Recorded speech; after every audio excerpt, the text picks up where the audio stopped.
Hi guys, it's BB and we're back with some more Starlight Vega.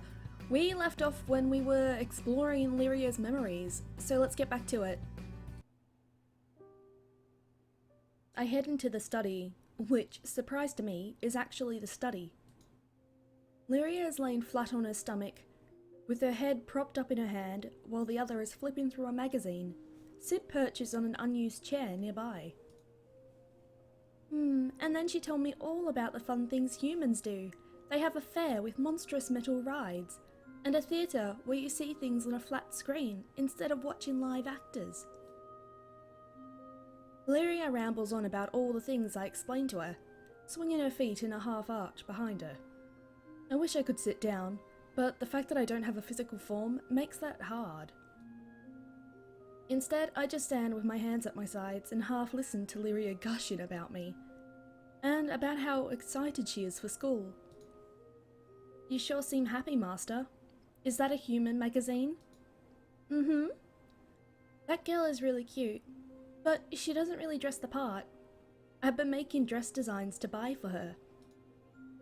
If you'd studied conjuration magic, you could make them yourself, no problem. That would completely take the fun out of it. No wonder you're so attached to that melody, human.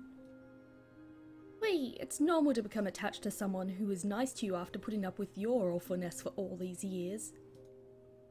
Every day my assistance with your glamours goes unthanked, my watchful eye unnoticed. You're giving me a headache. Why are you even here? Shoo! I'm here because I found that the book may have a way to go back to Vega. So? What so? Yeah, so? Vega can wait a bit longer. Lyria rolls onto her back, casually flipping through the magazine. Sid swoops down from his perch on the chair in one quick motion.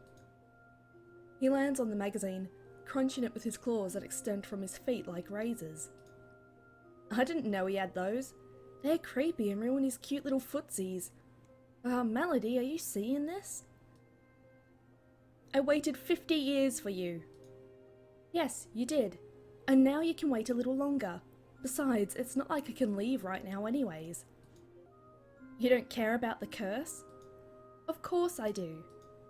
We can break the lifestone's link once we get back to Vega. You could easily handle the pain from it. Yeah, but Aria couldn't. Since when do you care about a human?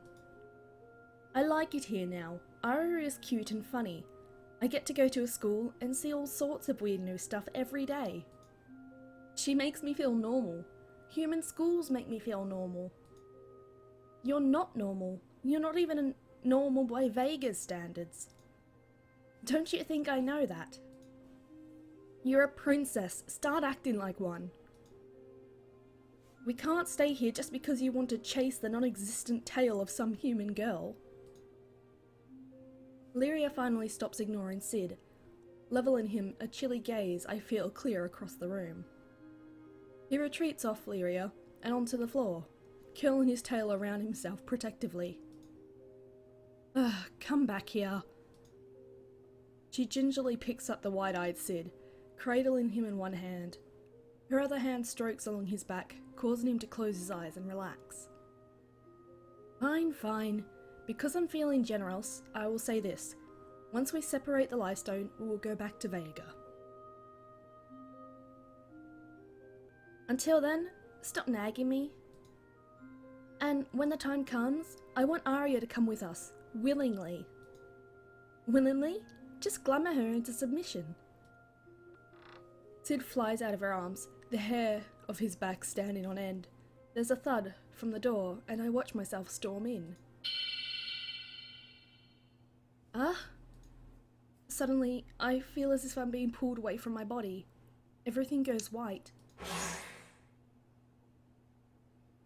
Knowing that I've been pulled out of here in just a couple of moments, I close my eyes.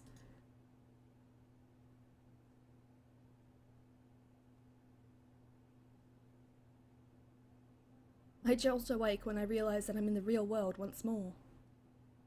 It feels like when you dream that you're falling, but you quite aren't asleep. Apparently, I fell when I went into Lyria's mind, because I'm lying on my back. I push myself up. Melody stands near me. Lyria, however, is still flat on her back, unconscious. The spell didn't work, and even worse, I put everyone in danger. I failed. No, you didn't, Melody. I'm grateful for everything you've done for me. You were only trying to help. Aria. When Lyria wakes up, I owe her an apology. Up until now, my treatment of her has been as if she were a despicable person. She is a despicable person. No, I see now that I was wrong about her. She leans over Lyria. I don't think I've ever seen the two of them that get this close. You have a good heart, Lyria, even though you try to hide it. I'm sorry I judged you so harshly. I'm going home, Aria. I'm really worn out. Are you going to be okay making your way back after all this? You should stay the night. I'll be alright. I've pretty much got the teleportation spell down. And to be honest, I think I need to be alone. She picks up the discarded book off the ground. With a few muttered words, she's gone. Wait for me! Wait, you're leaving too? What about Lyria? Ugh, he's gone. I turn my attention back to the girl asleep in front of me. For some reason, just looking at her makes my heart race a bit faster now. Well, I say for some reason, but it's pretty evident at this point. If those were her memories, the ones we saw in Vega, then Lyria was telling the truth. She really is a princess, and there really is a curse. The realization brings a rush of feelings to me. The first one that I managed to sort out is that I have feelings for her. Though, even thinking that makes my face heat up, my stomach tense, and causes my heart to sprint. It's such a jumbled mess of feelings. But it feels good. It takes a moment for that to sink in, though the rush doesn't really go away. And now, I know she's telling me the truth. I turn my attention back to Lyria herself. She's still asleep. Thankfully, it looks peaceful. Though it can hardly be comfortable lying on the hard earth like she is, I scoot closer on my knees and lift her head onto my lap. As I shift her head, her breathing changes. At first I assume it's part of her dreaming, but her eyes flutter and slowly open. Lyria blinks a few times, looking confused. Aria? She blinks again, in rapid succession. What happened? The spell basically knocked you out, I guess. The spell? The last thing I remember is Melody reciting the spell, and then... Aha, I see. She said the word wrong. She chuckles and then frowns. A mixture of emotions wash over her face. Confusion followed by realization. She looks back up at me, pink tinging in her cheeks. As gently as I can, I try to explain to her exactly what happened, and what Melody and I saw. She just listens silently, with a growing blush taking over her face. When I finish my explanation, she finally sits up and flicks her hair back. Well now, I guess we did a little soul searching of our own, huh? What? You should appreciate my quip. I'm learning human ways. I suppose I should be happy you're feeling well enough to make terrible jokes. After that, Lyria suggested we go on a walk in the woods, stating she wanted to clear her head. I think she likes the openness of nature, though who wouldn't after being in a stone for so long? My heart flutters, eager to make some show of my newfound feelings for her, but she keeps a steady pace. Finally, we stop in a clearing. Aria, I owe you an apology. For what? For everything. I thought if we separated the lifestone, you'd have no desire to be near me. Don't be silly, I never... Lately, I've begun to feel so happy around you, so alive. But you have your life, and I know I'm intruding on it. If that was taken away, I'd have no excuse to get close to you. And I haven't made it easy to trust me. Lyria, it's okay. Huh? In your mind, I saw the memories you had from Vega. I saw that you were telling the truth about being a princess. I know I wasn't being fair to you. There were still worries in the back of my mind. But now I know it's true. Finally, I made up my mind. Lyria, if you ever find a way back to Vega, I'm going to go with you. I'll help you stop this curse. Whatever it takes, I'll do it. Don't worry about that. Huh? I'm fine living here now. I'll work lots on my conjuration magic so we can be together in normal places, not just in secret. That's quite the change of heart, but isn't there a curse in Vega? There is, but... So if we can help them, we should. Lyria, what's wrong? Nothing, I'm... happy that you would do that for me. Of course I would. It's the right thing to do. And I want to go with you. But wouldn't you miss the human world? Well, even saying all this, I still don't know how we would even get to Vega. Yeah, who knows how long it might take. She looks at me seriously.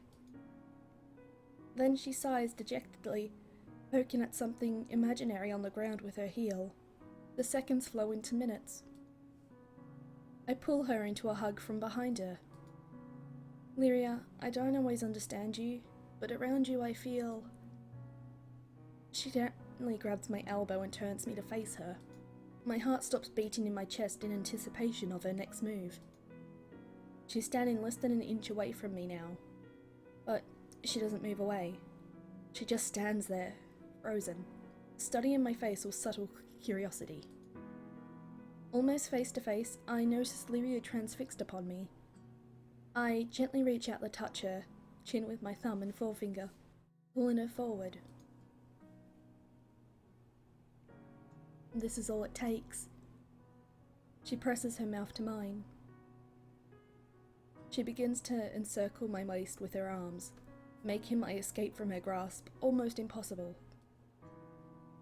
My lips involuntarily part for her tongue to intrude in my hot mouth. She pulls me towards her, pressing her chest to mine, while kissing me hard again. When we pull away, she's out of breath and clearly dishevelled. I want you.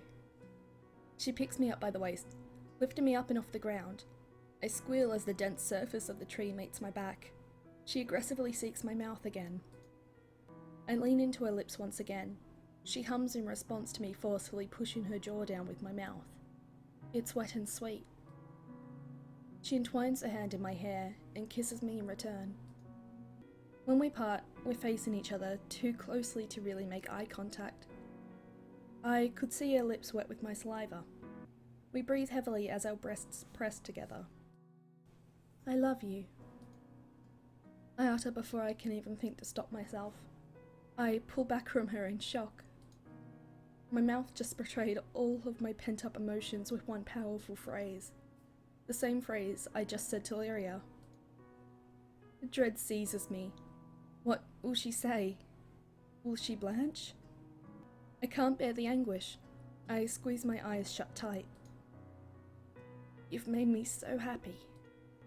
I open my eyes to see that Lyria is still holding me, her body pushed against mine, for as much stability as our standing position will allow. Her face is next to mine, and our eyes meet. They're rapturously beautiful. I feel the same. My heart sings as her body rises to meet mine. She kisses me back in return.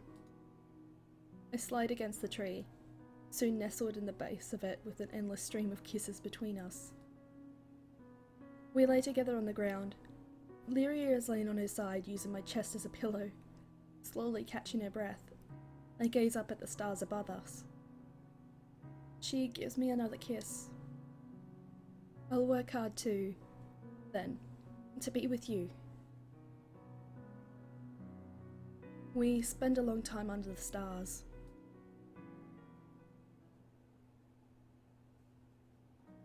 Well, that was getting a bit hot and heavy.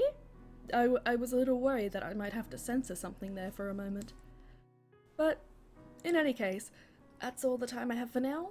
I hope you enjoy the set, and I'll see you guys later. Bye bye!